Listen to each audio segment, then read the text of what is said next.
Bienvenidos a este video. El problema dice: dos partículas más q y menos q están en el plano XY, con más q en el punto 0,1 y menos q en el punto 0,-1. Se activa un campo eléctrico uniforme de más 3 por 10 a la 4 en dirección Y, Newton sobre Coulomb, debido a una barra infinita de carga ubicada en x igual a 20, paralela al eje Y. Considere que la carga Q es igual a 4.5 nanocoulombs. Las distancias en este problema van a estar dados en metros. Lo primero que nos solicitan es calcular la densidad lineal de carga sobre la barra. La barra es la que se muestra aquí en la pantalla. La barra está mostrada solo en una pequeña parte, la suficientemente grande para servirnos en el problema. También la barra sabemos que tiene carga negativa en toda su longitud debido a la dirección del campo. Si la barra está en x igual a 20 y el campo eléctrico se dirige hacia la dirección más y, o en este caso hacia la derecha, sabemos que ese campo va entrando a la barra. Entonces la barra es un sumidero de líneas de fuerza eléctrica. Muy bien, bajo esas condiciones sabemos también que lambda es igual a la carga total del objeto, en este caso la barra, entre su longitud. La longitud total, sin embargo, al ser una línea infinita de carga, no es posible determinar estas dos cantidades, dado que son de magnitudes infinitas. Por esa razón no podemos utilizar directamente esa ecuación, sino que tenemos que ir a utilizar otro método físico un poquito más preciso para este problema. También dentro del campo eléctrico están colocados dos objetos, dos partículas puntuales, más q y menos q, uno en 0,1 y el otro en 0,-1. Están fijos.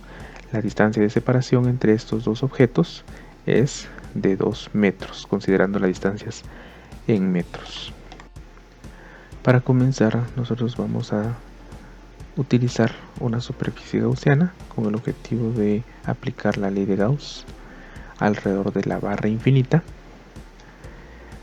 La barra infinita la vamos a rodear por un cilindro de radio R, de tal manera que el eje del cilindro sea la barra y el radio parta de la barra y llegue hasta el eje Y, en este caso hasta el lugar en donde se encuentran las dos cargas puntuales fijas. De esa manera nosotros tenemos esta figura en 3 dimensiones, o este sólido, donde la longitud del cilindro forma 90 grados con las líneas de campo eléctrico. Por esa razón, si nosotros escribimos o dibujamos directamente una línea que indica al vector normal del cilindro en la sección lateral, va a apuntar en la dirección negativa del eje X. Si nosotros tomamos en cuenta la tapa y la base del cilindro, vamos a tener una línea que representa el vector normal verticalmente hacia arriba, también un vector normal verticalmente hacia abajo, y estos forman 90 grados con la dirección del campo. Por esa razón, en la ecuación que nosotros vamos a usar, que es phi igual a la integral o a la suma de todas las contribuciones del campo a través de un área, lo que vamos a estar haciendo es resolviendo este producto punto. Y en ese producto punto nosotros, si lo vemos de la forma más sencilla posible, estaremos considerando a la magnitud del campo por la magnitud del área por un coseno de un ángulo, donde ese ángulo es el que se forma entre el vector de área y el campo eléctrico. Recordemos que cuando decimos vector de área, simplemente es el vector unitario normal por la magnitud del área que tiene la sección que estamos analizando. En este caso, el vector normal apunta hacia la izquierda, será un vector -1 si lo queremos ver así, y cuando nosotros lo ingresemos a la ecuación, al tener E dirección Y positivo y de A dirección negativa, el ángulo en análisis, o el que estaremos usando, será de 180 grados. Y eso, al hacer el cálculo, se obtiene -1.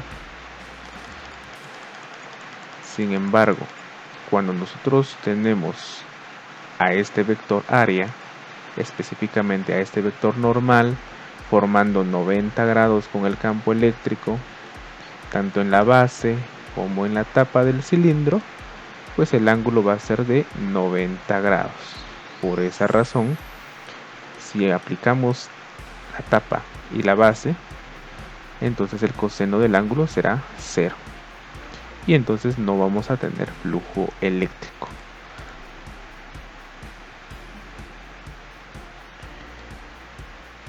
Ahora bien, vamos a calcular entonces el flujo eléctrico y sabemos entonces que vamos a tener que sumar en esta forma un campo eléctrico producto punto, el vector normal, y el vector normal en este caso apunta hacia afuera del área lateral del cilindro, en esa posición. Por esa razón, cuando nosotros aplicamos la integral y el producto punto, tenemos que incluir al coseno del ángulo por un diferencial de área. Cuando nosotros ya únicamente colocamos magnitudes, sabemos que la longitud de este vector normal es 1. Por esa razón vamos a escribirlo así, y el ángulo que forman el vector normal y el campo es de 180 grados por un diferencial de área. Así, coseno de 180 grados es -1, entonces yo puedo sacar -e por la integral de área. Repito, coseno de 180 grados es -1, lo estoy sacando la integral porque es una constante, y el campo también lo podemos extraer de la integral porque es constante a lo largo de toda la longitud de ese cilindro, donde la normal apunta a la izquierda y tiene magnitud 1. Ahora bien, ese flujo entonces es -e por la suma de toda el área lateral que estamos considerando, y sabemos que cuando nosotros tenemos un cilindro y nosotros hacemos un corte a lo largo de su longitud, lo que vamos a estar obteniendo es un rectángulo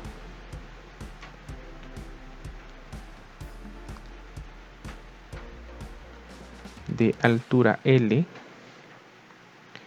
y de base igual al perímetro del círculo que se forma. El perímetro tiene una longitud de 2πr unidades. Por esa razón, el área acá simplemente base 2πr por la altura. Entonces escribimos 2πr por L. La suma de todos los diferenciales de área a lo largo del cilindro es simplemente el área lateral. Y por último, el flujo eléctrico es por tanto -e por 2πr por L. De esa forma, si ordenamos un poco nada más, tendremos que el flujo eléctrico es -2e pi r por L. Pero la ley de Gauss indica que el flujo eléctrico a través de una superficie cerrada es igual a la carga encerrada en su interior entre epsilon sub 0. Como nosotros ya tenemos el valor del flujo, entonces es menos 2 por el campo eléctrico, por pi, por el radio del cilindro de la superficie gaussiana, por la longitud de ese cilindro, y esto es igual a la carga encerrada entre epsilon sub 0. Así, lo que nosotros queremos hacer es despejar y obtener lambda. Por esa razón, si nosotros hacemos lo siguiente, pasamos a multiplicar a epsilon sub 0, que epsilon sub 0 es la constante de permitividad del medio en el vacío, y a su vez L lo llevamos a dividir. Entonces vamos a tener esta expresión que es carga encerrada entre la longitud, y ahora tenemos una expresión que me relaciona la carga total de la barra entre la longitud total de la barra. Por esa razón, a la expresión 2 menos 2 E pi r por epsilon sub 0 le llamaremos lambda. ¿Por qué es negativo? ¿Tendrá sentido? Sí, tiene mucho sentido. Sabemos que la barra infinita está cargada de forma negativa porque las líneas de campo eléctrico entran hacia ella. Es un sumidero de líneas de fuerza. Así que únicamente tenemos que ingresar los valores proporcionados en el enunciado. Nosotros sabemos que el campo eléctrico lo obtenemos del enunciado. La distancia es de 20 metros. La constante de permitividad del medio en el vacío es 8.85 por 10 a la menos 12.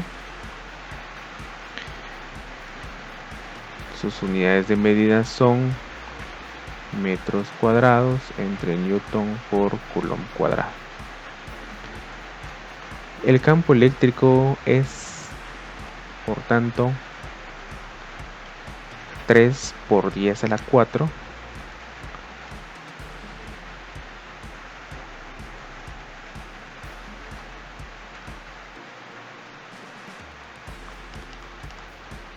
newton sobre coulomb. No podemos usar la carga de las partículas sobre el eje Y porque esas partículas no entran en el análisis que estamos haciendo de superficie gaussiana y ley de Gauss. Solo la cantidad R está relacionada con ellas porque es la distancia desde la barra hasta las cargas, hasta donde yo quiero medir el campo eléctrico, hasta donde afecta el campo eléctrico. Significativamente me refiero. Entonces vamos a sustituir valores. 3.0 por 10 a la cuarta potencia newton sobre coulomb por pi por el valor de R que está en metros por el valor de la constante que es 8.85 por 10 a la menos 12 metros cuadrados entre newton por coulomb al cuadrado, y esto es el valor de lambda.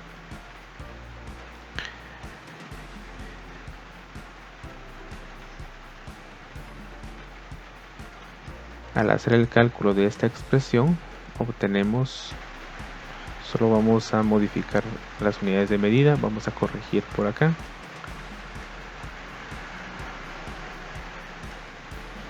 Aquí tenemos coulombs al cuadrado entre newton por metro cuadrado, de esta misma manera por acá, coulomb cuadrado entre newton por metro al cuadrado. El resultado de la operación final es menos 3.34 a 2 decimales por 10 a la menos 5 coulomb metro. De esta manera tenemos el valor de la densidad lineal de carga. En el segundo inciso nos solicitan calcular el momento dipolar de la configuración de partículas puntuales. Ahora sí, vamos a enfocarnos en la parte de la izquierda del diagrama. Sabemos que el momento dipolar es un vector, pero inicialmente vamos a calcular la magnitud. Tenemos que el momento dipolar es igual a la carga de las partículas por una distancia, pero esta carga de las partículas es igual a la cantidad Q que nos dan. Como solo estamos calculando la magnitud, no voy a colocarle signo, y la distancia de separación entre ellas dos es de 2 unidades. Por esa razón ingresamos el valor 4.5 nanocoulombs por la distancia de separación, que es de 2 metros. Por tanto, tenemos un valor de 9 nanocoulombs por metro. Este es el valor de la magnitud del momento dipolar. Ahora bien, no podemos escribirlo nada más de esa manera, porque el momento dipolar, al ser un vector, tiene magnitud y también dirección. Por esa razón, nosotros sabemos que el momento dipolar tiene una dirección que va del negativo al positivo, de la carga negativa a la carga positiva. Esta es la forma en la que representamos al vector de momento dipolar. En este caso, para esa posición en la que se encuentra, el momento dipolar es igual a 9.0 nanocoulombs por metro. Vamos a escribirlo positivo en la dirección J. Ahora bien, en el numeral 3, en el inciso 3, nos solicitan calcular el torque sobre el dipolo producido por el campo de la barra infinita, de tal manera que se coloque en línea con el campo. Lo que va a suceder entonces, después de cierto tiempo de activado el campo, es que esta configuración de cargas puntuales lo que hará es girar en esta dirección, en el sentido horario. ¿Por qué en el sentido horario? Porque la carga Q experimenta una fuerza eléctrica en esta dirección, ¿sí?, siendo atraído hacia la barra negativa, mientras que la partícula menos Q experimenta una fuerza de repulsión hacia la izquierda, debido a la barra cargada de forma negativa. Así que el giro y efecto total es un par en el sentido horario. Por esa razón, al hacer el cálculo del torque, nosotros tenemos que recordar la expresión que usamos regularmente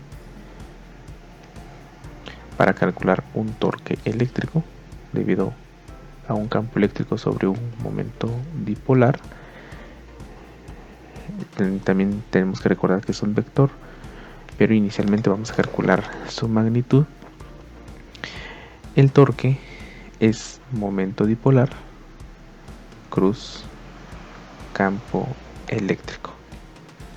Si solo calculamos la magnitud, tenemos momento dipolar por el campo, por el seno del ángulo que existe entre el momento dipolar y el campo. En la posición mostrada, nosotros sabemos que el momento dipolar forma específicamente 90 grados con el campo. Así, el ángulo que vamos a ingresar es de 90 grados. Entonces, el torque es el momento dipolar que tenemos como 9 nanocoulombs por metro por el campo eléctrico, que es 3 por 10 a la cuarta potencia newton sobre coulomb, por el seno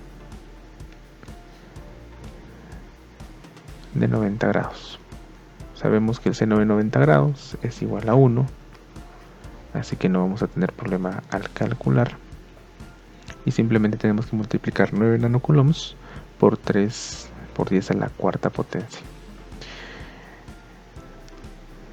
coulombs los eliminamos.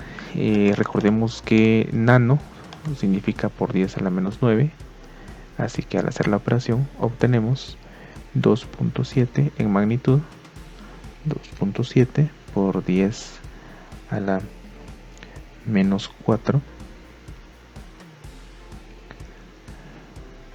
y en este caso tenemos newton por metro.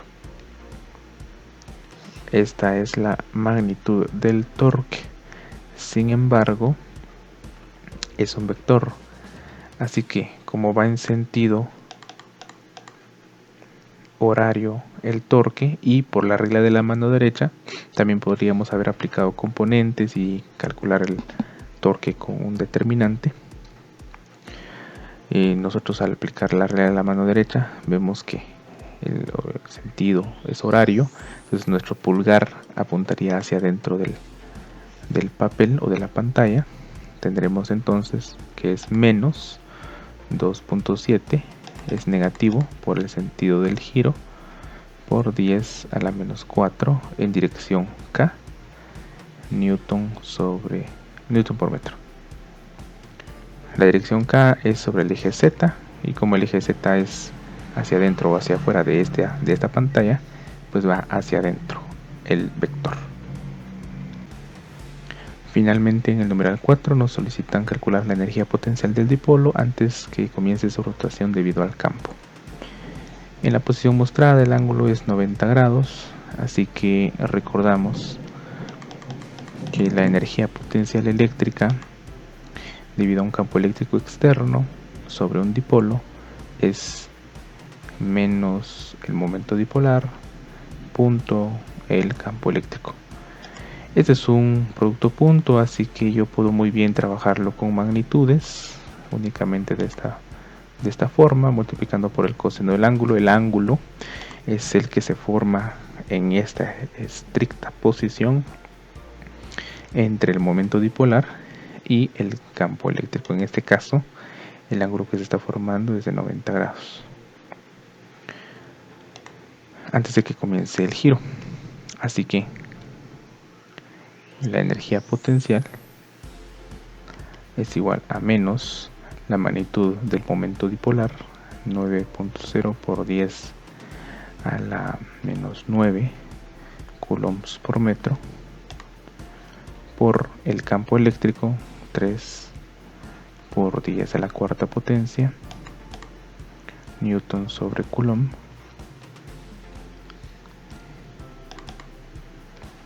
por el coseno de 90 grados. Así, la energía es igual a 0 joules. Y así terminamos el problema.